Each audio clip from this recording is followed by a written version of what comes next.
आज रक्षाबंधन आहे. आपण लहानपणापासून पाहतो, बहीण भावाला राखी बांधते आणि भाऊ तिला मी आयुष्यभर तुझं रक्षण करेन हे वचन देतो. परंतु आज मी एका वेगळ्या विषयावर बोलायला आलो आहे. हो, रक्षण फक्त दुसऱ्याने करायचं नसतं, तर ते आपलंच आपल्याला देखील करायचं असतं.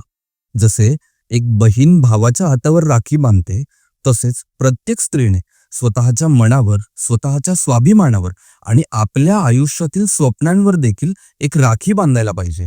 कारण बऱ्याचदा आपण पाहिलं आहे की आपली स्वप्न, आपल्या गरजा आणि आपल्या आत्मसन्मानाचं रक्षण करायला कधी-कधी कोणीच तयार नसतं. सगळेच म्हणतात, "तुला काय येतं? तुला काय जमतं? हे आपण नंतर बघू." परंतु हे नंतर कधीच नाही मध्ये बदललं जातं. परंतु हाच बदल आता आपल्याला करायचा आहे. जशी प्रत्येक बहीण स्वतःच्या भावावर विश्वास ठेवते, तसेच आपण आपल्या क्षमतेवर, आपल्या ताकदीवर आणि आपल्या स्वतःच्या हक्कांवर देखील स्वतः विश्वास ठेवायला हवा. आज मी प्रत्येक स्त्रीला इतकंच सांगू इच्छितो, की आज तुम्हाला एक अशी राखी बांधायची आहे, जी फक्त कुणाच्या तरी हातावर नाही, तर तुम्ही ती स्वतःच्या निश्चयांवर देखील बांधली गेली पाहिजे. आणि स्वतःच्या मनाला एक वचन देखील द्यायचं आहे, की मी माझ्या स्वाभिमानाचं रक्षण करेल.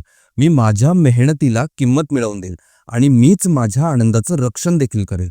तसेच माझ्या आयुष्यात घडत असलेल्या प्रत्येक चुकीच्या गोष्टीविरुद्ध मी स्वतः उभी राहीन.